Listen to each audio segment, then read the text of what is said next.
This is one of France's most infamous legends, except it really happened. Between 1764 and 1767, something stalked the French countryside, leaving behind mutilated corpses, terrified villagers, and unanswered questions that endure to this day. Hi, welcome to Storyteller. Please don't forget to like, subscribe, and hit the notification button.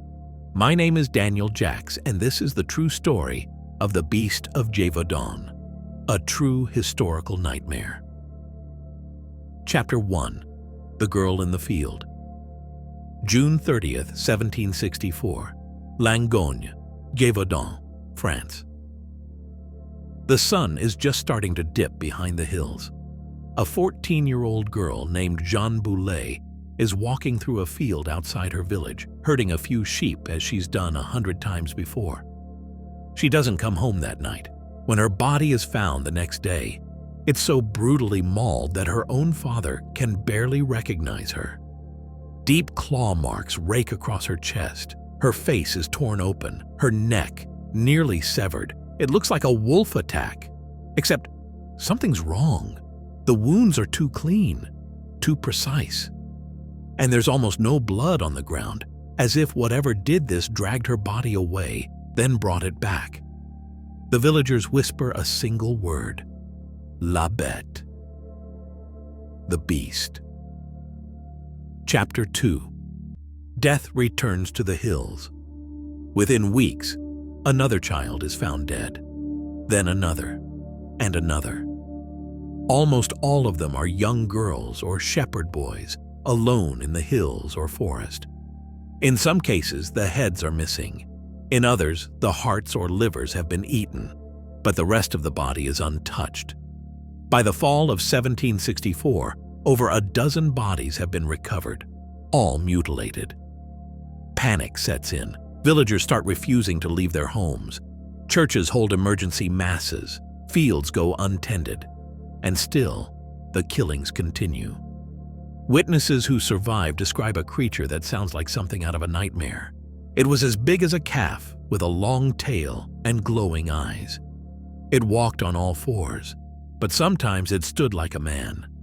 Its teeth were longer than my fingers. It didn't run from gunshots. It came closer. Some say it's a wolf. Others say it's something worse. Chapter 3. The King Takes Notice. By early 1765, the situation in Gévaudan has become a national scandal. The killings have continued for months, now nearing 40 dead. French newspapers begin publishing gruesome illustrations of a monstrous wolf with claws like scythes and a mouth dripping with blood. King Louis XV, embarrassed by the crown's inability to protect its citizens, finally intervenes. He sends professional hunters, including his personal gun-bearer, François Antoine, to kill the beast. They arrive with rifles, hounds, and dozens of soldiers. Within weeks, they kill a massive gray wolf, nearly 5 feet long, with enormous jaws. They send the corpse to Versailles, mount its head, and declare victory. The villagers celebrate. The beast is dead. But just 6 weeks later, 2 more children are found mutilated. The beast is still alive. Chapter 4. Strange Survivors. Several victims survive attacks, and their descriptions are almost identical. They say the creature doesn't just attack, it stalks. One boy said he felt a cold breath on his neck before it lunged. Another child said the beast spoke with its eyes, like it was studying her. A young girl, saved by her oxen after they charged the creature, said it had scars down its side, as if it had survived gunfire. Even stranger, some witnesses report the beast wearing a collar or strips of leather armor, leading some to wonder, was it a trained animal, a war dog, or worse, a man in disguise? As winter sets in, the attacks slow, but never stop. By spring, the death toll has passed. 80. Chapter 5. The Monster and the Maiden. March 19th, 1767. Sonia Dauvert. A young woman named Marie-Jeanne Vallée is walking along a forest trail with her younger sister when she hears something behind her. She turns and sees a massive shape crouched in the trees. It charges. Marie-Jeanne does something no one else has done. She fights back. Armed with only a spear, she stabs the beast in the chest. It lets out a scream, a human scream, and crashes into the woods. She survives. The locals begin calling her the Maiden of Gévaudan. Chapter 6. The Final Shot.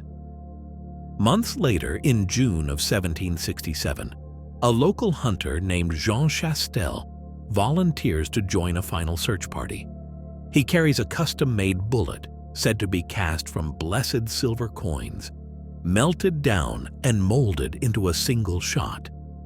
In a clearing near Mount Mouchet, the beast appears.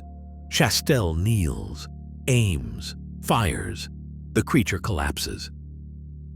This time, when they examine the body, they notice something chilling. It has scars from old wounds, matching survivors' stories. Its stomach is filled with human remains, and its eyes are not wild. They are intelligent, knowing. The beast is buried in secret. No drawings, no trophies, and after that day, the killings stop forever. Chapter 7. So what was it? Historians have debated the beast's identity for centuries. Theory 1. A rabid wolf or wolf hybrid. The official royal decree blamed an unusually large wolf. But no wolf in history has ever behaved this way, targeting humans deliberately, avoiding traps, surviving gunshots, and killing over 100 people.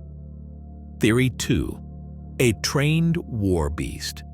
Some believe it was a hyena or exotic animal brought from Africa by soldiers or nobles. It would explain the armor, the collar, and the unnatural behavior. Theory 3. A serial killer. A darker theory suggests the beast was not an animal at all, but a man, possibly a nobleman or mercenary, who used a trained animal as a cover for his own killings. Many survivors said the creature seemed to obey commands. One priest claimed he found a cabin with chains, cages, and bloodied clothes in the forest, but it was burned down before anyone could investigate. No one was ever charged. Chapter 8. The count official records vary, but estimates say over 100 people were killed. More than 300 were attacked. Most victims were women and children, and no two autopsy reports ever matched. Some were missing hearts, others had clean incisions, some looked almost surgically dissected. To this day, the truth has never been proven. And in the foggy hills of Gévaudan, where the trees still lean like watchers and the nights fall unnaturally silent, the locals say the beast was killed once, but it was never alone.